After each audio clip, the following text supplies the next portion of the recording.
भाग 4 ऊंचाई और उद्देश्य में आपका स्वागत है। कहानी अर्जुन मिट्टी से मिशन तक। अध्याय 21। आईआईटी की चौखट पर आईआईटी बीएचयू का विशाल गेट अर्जुन को किसी सपने की तरह लगा। बड़े बड़े हॉस्टल, हाईटेक क्लासरूम, लैब और हर तरफ अंग्रेजी बोलते लोग। अर्जुन को पहली बार लगा कि वह किसी दूसरी दुनिया में आ गया है। शुरुआती दिन चुनौती भरे थे। हॉस्टल का जीवन, अंग्रेजी में पढ़ाई, दोस्त बनाना, भाषाई शर्म और आत्मसंकोच, लेकिन अर्जुन रुका नहीं। उसने पुराने आदतों को अपनाया। सुबह उठकर पढ़ना, नोट्स बनाना, सवाल पूछना। धीरे धीरे प्रोफेसर तक अर्जुन की लगन को पहचानने लगे। अध्याय 22। पढ़ाई के साथ असली जीवन। आईआईटी में पढ़ाई के साथ अर्जुन ने एक छोटा पार्ट टाइम ट्यूटर का काम पकड़ लिया। हर हफ्ते 1500 रुपए की कमाई होती, जिससे वो अपना खाना और किताबें खरीदता। वो अपने क्लासमेट्स की तरह कैफे में चाय कॉफी नहीं पी सकता था, लेकिन वो किताबों के साथ वक्त बिताकर संतोष पा लेता था। उसके कमरे में एक कोना था जहां दीवार पर अभी भी वही 3 लाइनें चिपकी थी। मैं रुकूंगा नहीं, डरूंगा नहीं, हारूंगा नहीं। अध्याय 23।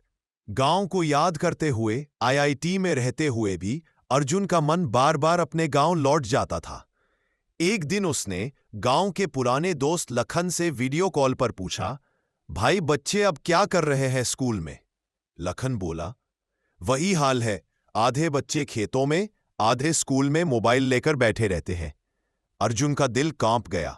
उसने उसी दिन निर्णय लिया, अब सिर्फ मेरी सफलता काफी नहीं है, अब मुझे औरों को भी साथ उठाना है। अध्याय 24। मिशन अर्जुन की शुरुआत। आईआईटी के प्रोजेक्ट वर्क में उसने एक मॉडल तैयार किया, स्मार्ट विलेज एजुकेशन सिस्टम। इसमें डिजिटल क्लास, दूरस्थ शिक्षा और गांव के युवाओं को स्वयंसेवक बनाकर पढ़ाने की योजना थी। इस मॉडल को कॉलेज में प्रथम पुरस्कार मिला और एक स्टार्टअप इनक्यूबेटर ने फंडिंग देने में दिलचस्पी दिखाई।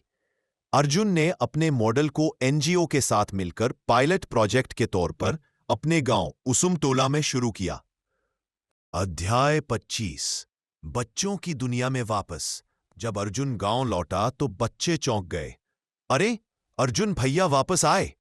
अर्जुन ने मंदिर के पास एक पुराना भवन किराए पर लिया।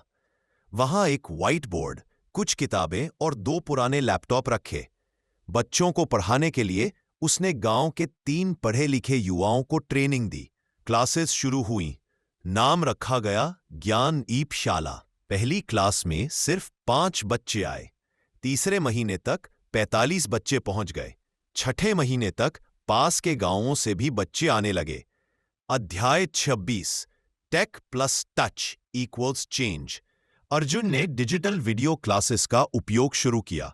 यूट्यूब, BYJUs और फिजिक्स वाला जैसे कंटेंट को बच्चों की भाषा में अनुवाद करके दिखाया।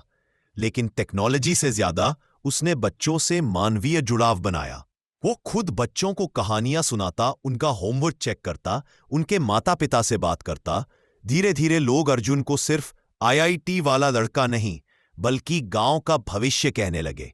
अध्याय 75। राष्ट्रीय पहचान। आईआईटी बीएचयू से पास आउट होते ही अर्जुन ने मल्टीनेशनल कंपनी की नौकरी ठुकरा दी। उसने एनजीओ के साथ मिलकर मिशन अर्जुन को एक राष्ट्रीय मॉडल बनाना शुरू किया। उसे टेडेक्स में बुलाया गया। वहां उसने कहा, गरीब बच्चे कमजोर नहीं होते, उन्हें बस ये बताने वाला चाहिए कि वे मजबूत हैं। उसकी कहानी द बेटर इंडिया, जोश टॉक्स और एनडीटीवी जैसे प्लेटफॉर्म्स पर आई। अध्याय 28। मां का आशीर्वाद। एक दिन अर्जुन अपनी मां को लेकर उस जगह गया जहां उसका नाम अब एक सरकारी स्कूल के हॉल में लिखा गया था, अर्जुन कुमार लर्निंग हॉल। मां चुपचाप खड़ी थी। अर्जुन ने धीरे से पूछा, मां, अब तुम मुझे किस रूप में देखती हो?